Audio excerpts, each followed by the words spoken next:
Hello, this is Phillip Jewell for Blue Hat TV. When you're in Tacoma, hop on the light rail system, which, by the way, is free, and head on over to Union Station. Stop at the station first to view its glass art display, and then head across the Chihuly Bridge of Glass to the Tacoma Museum of Glass.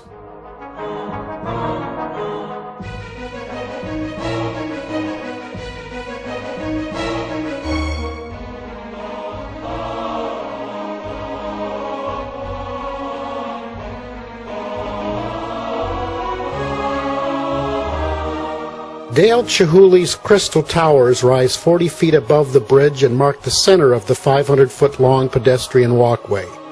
Each tower consists of 63 large hollow crystals that are illuminated by the sun and sky during the day and lights from below at night, a 24-hour-a-day visual experience.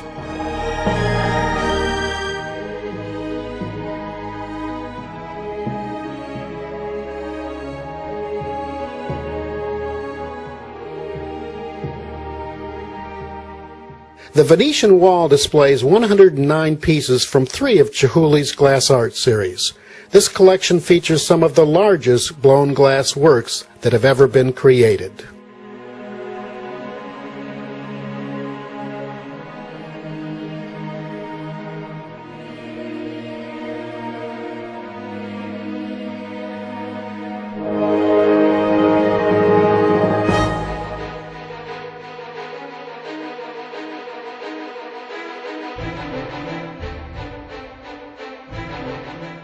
"41 artists, engineers, and architects participated in the project to create and install this work of art along the reflecting pool's 210-foot length.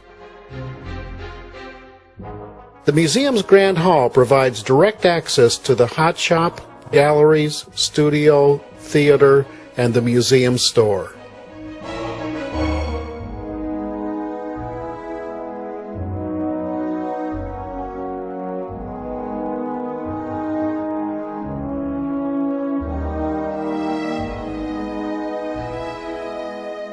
Glass art that was created by well-known visiting artists on site is displayed in an area directly above the hot shop.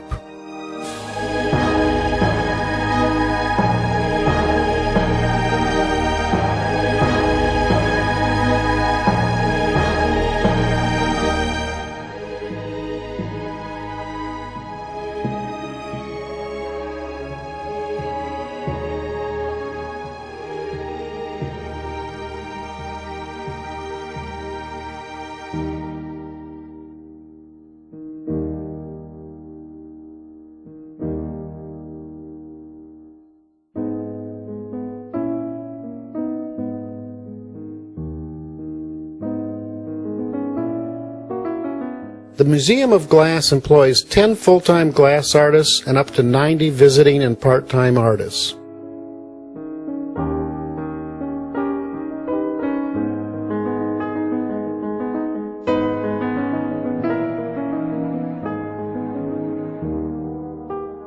The cone is 90 feet high.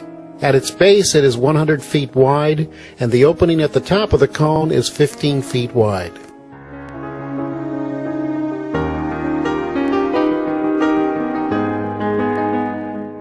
A trip to the museum is incomplete without a visit to the museum store, which features products created by the resident team of glass artists.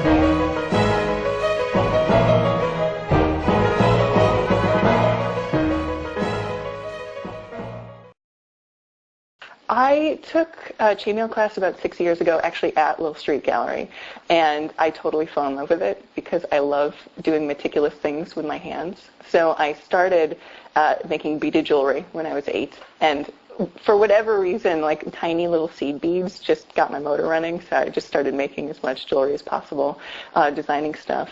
And like I said, with the chainmail, I fell in love with it. Welcome to Chicago Arts. For this episode, we sat down with Vanessa Walilko, founder of Chihuly Butterfly. Vanessa is a designer of chainmail and jewelry. It's funny because I started, actually I went to college in sociology. That's how I got my degree. I worked as a research assistant, actually doing domestic violence research with a professor, in the women's studies department. So reading transcripts with interviews from abusive men was kind of dark, and I just always loved working with my hands, and I liked making jewelry, so I decided to abandon all of that. And that's when I started working for a couple jewelry designers.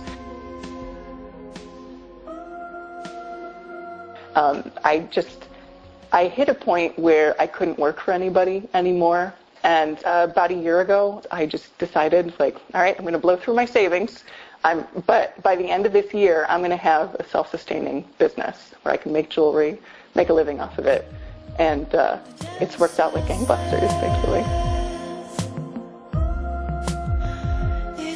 The clothing really started because anytime I get into something, I have to make the biggest and best thing that I can. It's just, there's some weird brain chemistry going on, but that's how it works. So like with the beadwork, first I started making like little bracelets, and then I'm doing full bead embroidered collars. I'm actually working on a dress right now that's going to have bead embroidery all the way down the front. And so with chainmail, it starts out with bracelets, then what can I make? So making a shrug out of 15,000 jump rings. And then that's not enough, so I have to make a jacket with 30,000 jump rings. And then once I introduce the scales into my work, okay, let's make a jacket out of that, and then making a vest out of that. Yeah, I mean, it's really funny because I've always dealt with people seeing me and seeing the work that I do and my interests and seeing this total disconnect. I mean, it's very much cognitive dissonance. And the questions I've gotten, people have asked me about who I am and what I believe, or even the music I listen to. I'm just always really surprised. Like, I'll get people who ask me if I'm a witch, and then people who ask me if I listen to Matchbox 20, and it's like, no, actually, it's something else entirely.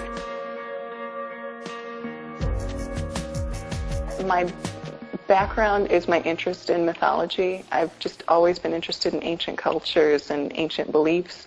It started out being obsessed with ancient Egyptian mythology when I was younger, and so I think that informs a lot of my work. But I never really set out to make something or really do something profound. It's just sort of whatever idea comes into my head that I think is going to be cool, I make it. I try to have as much fun with art as possible. I feel like with me, there's a dialogue with the piece that just because I have this idea doesn't mean that that's what it's supposed to be. Like, as I'm working on it, it evolves and it tells me what it needs to be, and then the piece gets made, and it's usually cooler than what I originally came up with. I think exploring alternative spirituality and different ideas led me to the place I am now, which is essentially, I don't believe any of us have any idea what happens after. All you can be sure of is what is here right now. So you better have the time of your life while you can, and just appreciate whatever comes your way.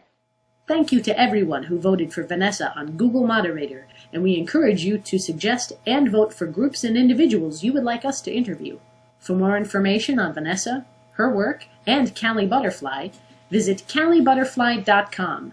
You can find Chihuly Butterfly jewelry on Etsy, as well as at shops around Chicago.